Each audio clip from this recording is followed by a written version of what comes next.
Good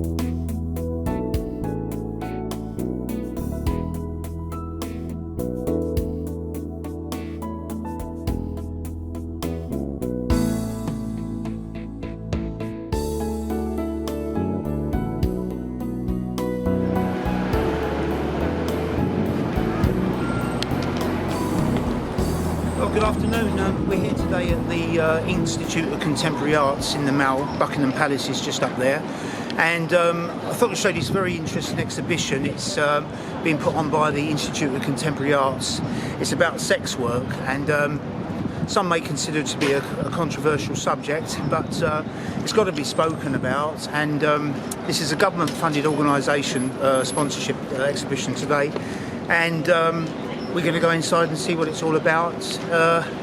When it comes to prejudice and all that, I can't personally think of a more oppressed group than sex workers, a more stigmatised, more oppressed group. Another reason why this has got to be spoken about. So I'm going to go in now and have a look and see what it's all about.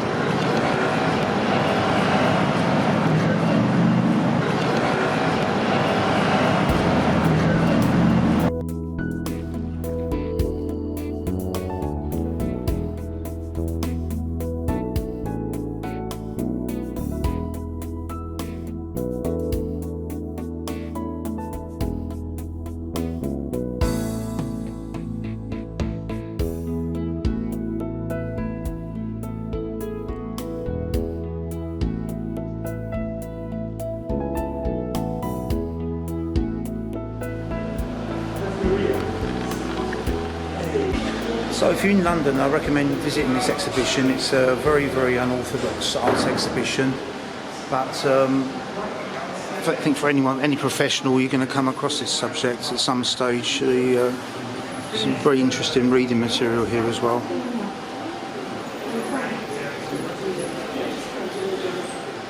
The ICA has always been a fairly unconventional art gallery.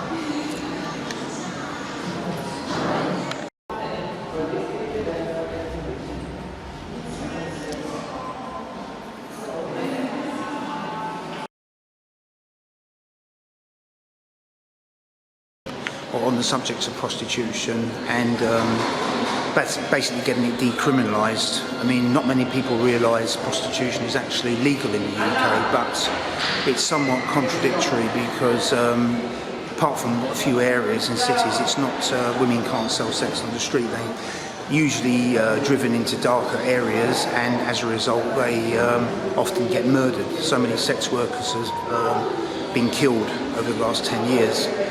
So I don't think this exhibition, or my views, are about coming towards the subject of prostitution in a moral way, but it's more about making life for people, women, mainly women in the industry, the sex industry, much safer. I think you find these examples where the police have had these what are known as clampdowns, and they've driven women into very darker areas, and as a result they've been murdered. I mean, one shocking example of that is the Yorkshire Ripper, who killed 13 women in Yorkshire in the early 80s. So it'd be good if more men got involved in the campaign to decriminalise it, because I think Rudyard Kipling said it's the oldest profession in the world, and it's got to be spoken about. So that's what this exhibition's all about.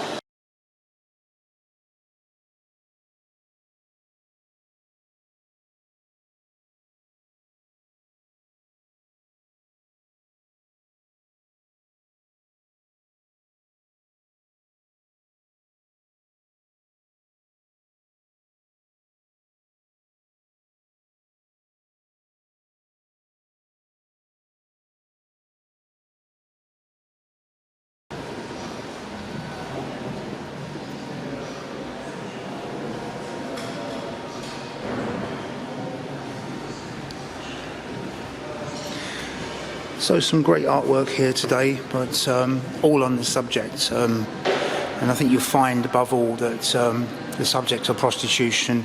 I mean, for a start, the word is a very emotive word, prostitution. I mean, like the word pornography, it's a very emotive word.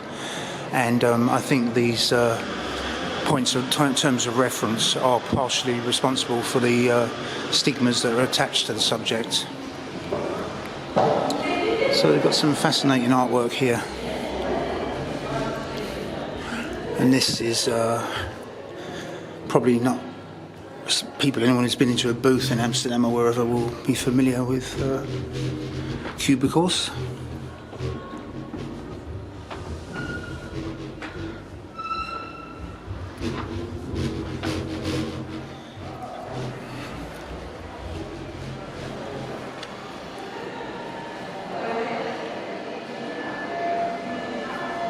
The best stick I ever had was a thumb on Good Intentions.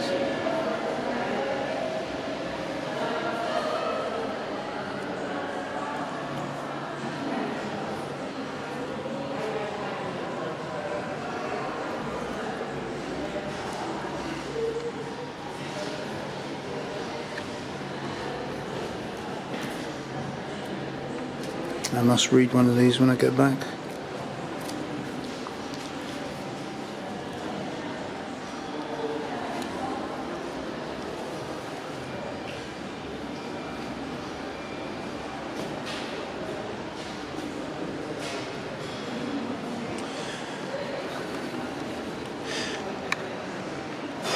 So there's some good organisations which try to bring attention to the cause. I think one of the main ones is Swarm. I think it's Sex Workers Advocacy and Rights Movement, which tries to highlight the problems prostitute women encounter, police harassment being one of them. And as I say, it's just another one of those subjects which by brushing it under the carpet, makes it more hazardous for those who are involved. So that doesn't achieve anything at all. Talking about some negative aspects of sex work, you know, you can make number one obviously is pimping. Pimping is illegal, and living off of immoral earnings, I mean, you know, should remain so. But when you look at the extortionate university fees people have to pay, it's no surprise that university students go into sex work to pay fees. You know, it's not unusual. And what else were you saying just now was about?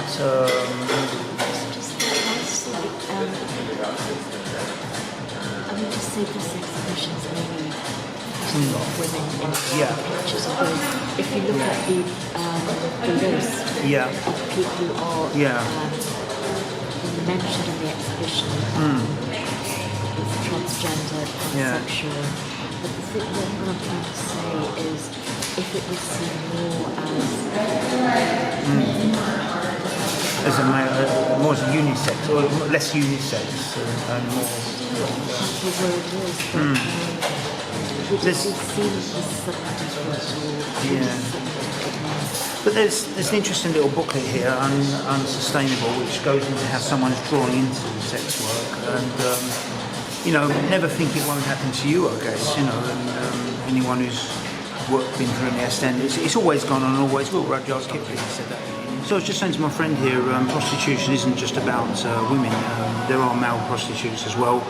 I've known people who have worked as gigolos or for escort agencies, and it's one of those things. Although it's legal in this country, there are most massage parlours. I do know the police know that are used for sexual reasons for clientele. So it goes on whatever. It's a misconception that prostitution is all about sex, because it isn't. I mean, many prostitute women go into the job to pay for dentist fees, to get money to get school uniforms for their kids. So it's a total misconception this is about sexual gratification and nothing else. I mean, the sexual aspect will always be there because of biology. I mean, what is sex? Sex is biology, biology is sex. You can't stop biology. But I think when someone is convicted of street prostitution, as they are in most models around the world, that goes down as a black mark on their personality for the rest of their life. And it's a terrible stigma to get yourself out of, because in Sweden, in France, in Ireland, Northern Ireland, prostitution is now illegal, and it's what's known as the Nordic model. And the Nordic model basically criminalises the paying of sex. They tried to bring it in here a few years ago, but Theresa May threw it out, thankfully, I think, and it helps no one. And as I say, as a former soldier in the army, wherever we were, there were prostitutes. I mean, when we got off the train at Darlington Station, they were there, and they catered to the soldiers' needs. Even if you go back to Robin Hood's times, the women were there not only to cater for the sexual needs, but they cooked for the soldiers and they looked after their other needs as well. Daily needs, laundry and whatever the case may be. So it's what's known as a revolving door syndrome. When someone is convicted of being a common prostitute, they're back on the street to get the money in order to pay the magistrate. So this helps no one. So it's what's known as the revolving door syndrome. So the magistrate becomes the pimp, basically. So it's not a good model, and it's not the sign of a caring society. I call for full criminalisation, and if kids, as far as children are concerned, if children are having sex education at school at 12 and 13, sooner or later they're going to find out what a prostitute is, in my opinion. Brings on stigmas, and I think having that sort of conviction behind you the rest of your life will stop people getting gainful employment, particularly if you go into another country. It just should be decriminalised, period. It helps no one at all, and it's not the sign of a caring society to do this to people. If we as taxpayers become, how can I say, inducing mental illness and inducing a punishment upon people which is worse than the crime itself, then it raises ethical and moral questions about us, doesn't it?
Very interesting exhibition in there on sex workers' rights in Palestine, Israel, where apparently the Israeli government tried to outlaw prostitution, and they had a conference in Tel Aviv on the subjects of prostitution and on human rights. And who do they invite but an anti-prostitute speaker? The sex workers themselves weren't invited to speak. So all in all, an attack on the working class, I'd say. This is no middle class or upper class person would want to do this. So it's an attack on the working class.